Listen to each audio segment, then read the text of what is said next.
Good morning, Trinidad and Tobago, and welcome to the Bourse Report. Well, we are swiftly moving through the gears of earnings season, and today we're talking about two companies who would have reported their year-end results, Grace Kennedy Corporation, as well as Prestige Holdings Limited.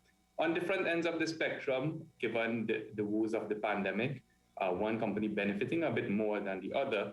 Let's see, as restrictions begin to roll back, if there will be some reversion to the mean. So let's take a look firstly at Grace Kennedy Corporation. And for that fiscal period ended December 2021, the group would have reported the TT dollar equivalent of 36 cents per share, which is a 31% improvement from that 27 cents reported in the prior comparable period of fiscal 2020. The good news is that revenues are up just around 12%.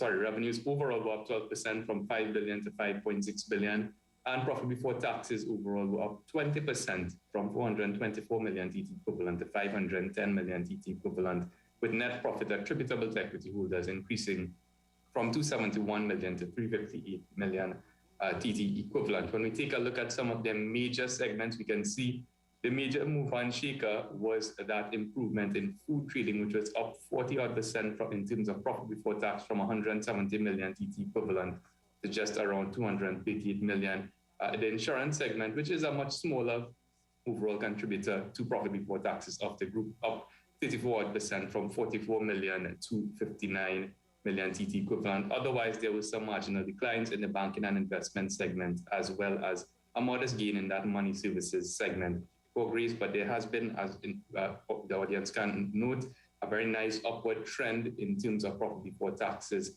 for the group over the past few fiscal periods, even with the advent of COVID in fiscal 2020. That was actually appearing to be a catalyst in terms of consumption in that food trading segment, and that would have flown over into fiscal 2021 as well. Again, on the basis of reopenings and more activity and more reversion to the mean and going back to normal, only time will tell whether or not Grace Kennedy can continue to maintain that momentum in the food trading segment in particular. One of the other positive trends for GKC has been that improvement in margins. We can see that profit before tax margin in that green color would have improved from fiscal 2019 from 5.9% to 8.4% in fiscal 2020, and further improved to 9% in fiscal 2021. Now, with the advent of inflationary pressures impacting cost of sales, again, that provides one other headwind to Grace Kennedy at this point in time. So at the price of $5.72 trading on the Trinidad and Tobago Stock Exchange, Grace Kennedy is trading at the price to earnings ratio of just around 16 times, pretty much in line with the sector average, and offers investors a dividend yield of 1.5%, which is below that sector average of 2.4%. Now, acquisition activity has been one of the key features for Grace over the past couple of years, and it is expected to continue with many more acquisitions reportedly in the pipeline.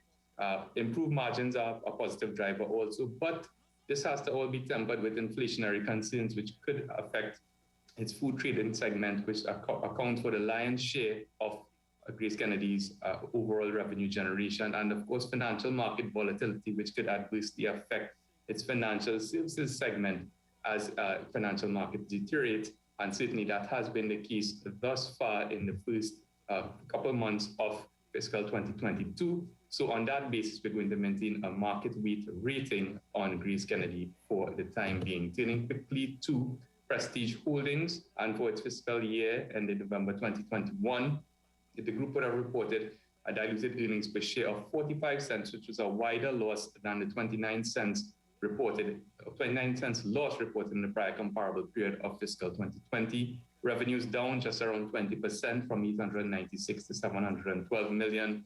Overall, the loss attributable to owners widened from 17.7 million to 28.3 million over the course of fiscal 20 to fiscal 2021.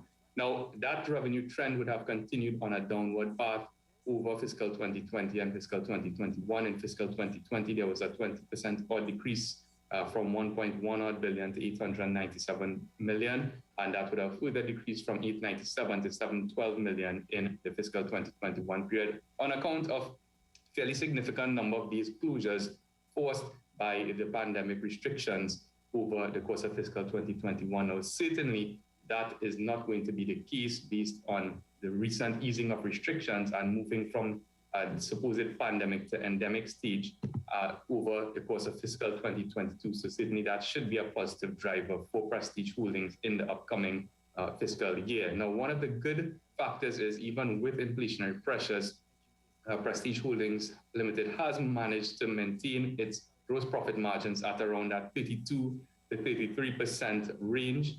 And in the fiscal 2021 period, that would have come down just marginally from 32.9% to 32.5%. Of course, with that steep fall off in revenue, its operating profit and profit before tax margins would have come down quite significantly. But going into fiscal 2022, at a price of $7.10, well, there's no PE ratio to speak about. It is trading at, for Prestige Holdings, is trading at a market book of 1.7 times, no dividend yield, as well as the company has opted to conserve cash instead of paying it out to shareholders rather wisely. But on the basis of the normalization of operations with the absence of restrictions going forward, but having that risk of declining operating margins in an increasing inflationary environment, which would also lead to rising living costs and perhaps curb a bit that rebound, that very sharp expected rebound in revenue generation. Bourse is going to maintain a market weight rating on Prestige Holdings for the time being. But that's it for this week's edition. For more information, you can give us a call at 226-8773. Email us at invest@boursefinancial.com and check out our website where all of our research is absolutely free at bourseinvestment.com. And of course, you can catch us in the business section of today's Trinidad and Tobago Guardian newspaper. That's it for this week. Stay safe, get vaccinated, and see you next time on the Bourse Report.